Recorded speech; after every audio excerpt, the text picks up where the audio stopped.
saya akan menjelaskan secara singkat latar belakang dari Pancasila di bidang ekonomi pada era reformasi. Pancasila adalah dasar negara Indonesia yang berfungsi sebagai konstitusi dan pedoman moral dalam kehidupan bermasyarakat. Pancasila terdiri dari 5 sila yang saling terkait dan mencerminkan nilai-nilai luhur yang harus diterapkan dalam berbagai aspek kehidupan. Dan pada era reformasi sejak akhir 90-an menjadi momen penting untuk mengevaluasi penerapan nilai-nilai Pancasila dalam bidang ekonomi. Reformasi membawa harapan untuk mengatasi masalah struktural seperti korupsi dan ketidakadilan. Namun tantangan akan tetap ada dengan ketimpangan ekonomi yang semakin terlihat dan beberapa sektor yang mengalami eksploitasi yang bertentangan dengan prinsip Pancasila.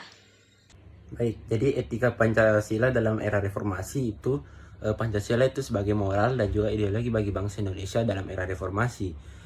Pancasila ini berfungsi untuk membawa pengaruh positif bagi bangsa Indonesia pada era reformasi. Karena Pancasila itu mengandung nilai-nilai etika yang sangat berguna untuk di era reformasi nanti, yaitu nilai seperti Selanjutnya, etika Pancasila dalam bidang ekonomi di era reformasi. Namun sebelum itu kita harus mengetahui mengenai prinsip sistem ekonomi Pancasila.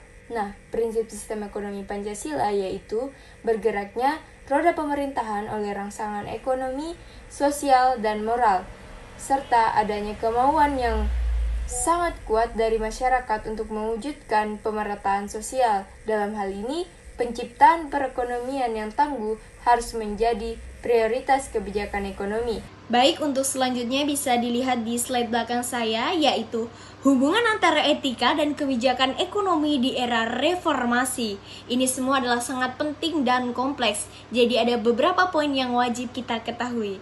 Yaitu yang pertama adalah dasar moral kebijakan, 2 transparansi dan akuntabilitas, 3 partisipasi publik, 4 keadilan sosial, 5 krisis dan resiliensi.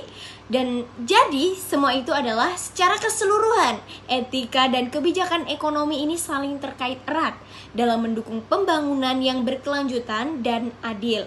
Di era reformasi, penerapan prinsip etika dalam kebijakan ekonomi ini menjadi kunci untuk mencapai tujuan sosial dan ekonomi yang lebih baik bagi masyarakat kita. Nah, ada pun contoh nyata penerapan nilai Pancasila di era reformasi yang positif. Saya akan mengambil contoh pada sila kedua dan sila kelima. Pada sila kedua, tercermin dalam upaya pengentasan kemiskinan dan pemberdayaan masyarakat untuk mendapatkan hak-haknya secara adil. Dan pada sila kelima, berfokus pada pemerataan hasil pembangunan dan pemberian akses yang adil kepada seluruh warga negara untuk menikmati kesejahteraan. Adapun dampak positifnya seperti pertumbuhan ekonomi yang berkelanjutan, peningkatan kesejahteraan sosial, serta stabilitas sosial dan politik. Untuk bagian negatifnya akan dilanjutkan oleh teman saya. Selanjutnya, contoh penerapan nilai-nilai Pancasila yang negatif di era reformasi. Contohnya pada sila pertama, penyalahgunaan agama untuk kepentingan politik. Lalu, contoh pada sila keempat, praktik demokrasi yang tidak sehat dan juga kebijakan yang tidak partisipatif. Selanjutnya, dampak negatif terhadap pembangunan ekonomi. Yang pertama adalah korupsi, kolusi, dan nepotisme yang masih merajalela. Yang kedua, ketimpangan ekonomi yang meningkat. Lalu yang terakhir, pengangguran dan kualitas tenaga kerja yang rendah.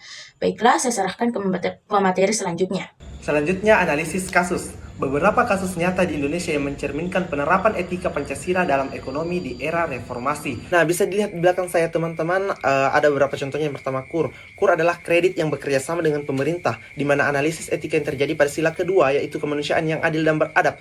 Program ini menunjukkan bahwa pemerintah memperhatikan aspek keadilan dalam membantu pengusaha kecil.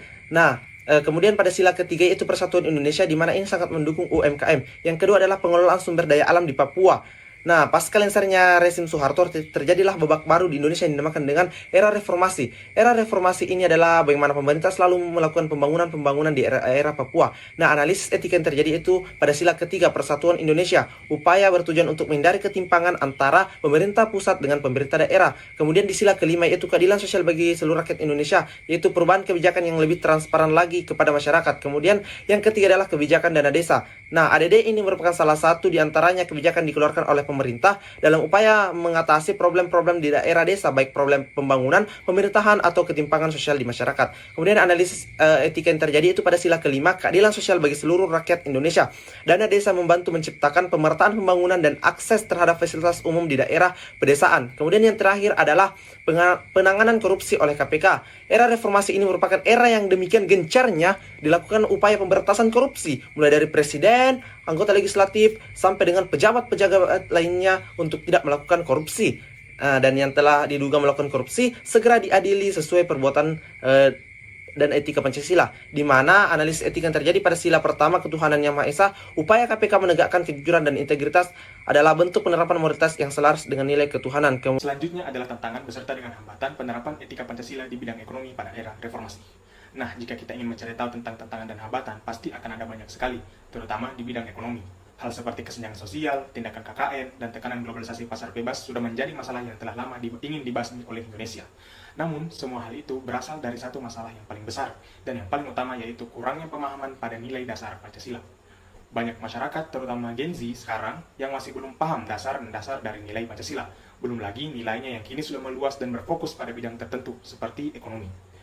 Pendidikan Pancasila yang formal sekarang ini belum optimal, terutama di bagian implementasi. Anak Indonesia zaman sekarang hanya diberikan informasi akan pelajaran mereka tanpa ada perintah atau ajakan langsung untuk mengimplementasikannya. Yang menyebabkan masyarakat zaman sekarang itu tidak peduli atau kurang peduli untuk membawa nilai Pancasila pada kehidupan sehari-hari mereka. Nah, kesimpulannya, penerapan nilai-nilai Pancasila dalam ekonomi Indonesia merupakan proses yang dinamis dan terus berkembang meskipun masih terdapat berbagai tantangan upaya yang telah dilakukan, menunjukkan komitmen pemerintah untuk mewujudkan ekonomi yang lebih berkeadilan dan berkelanjutan.